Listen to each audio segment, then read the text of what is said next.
باشا احنا الاهلي، انت واخد لي بالك؟ استاذ عمرو، احنا الاهلي. اداء وحش اداء حلو انا بكسب. بس انا عايز ايه تاني؟ بكسب.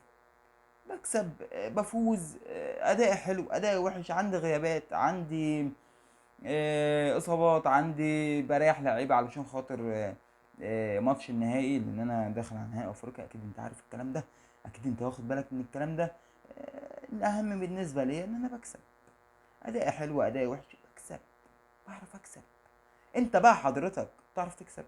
تعرف تعمل زيي؟ اه والله بجد. تعرف تعمل زيي؟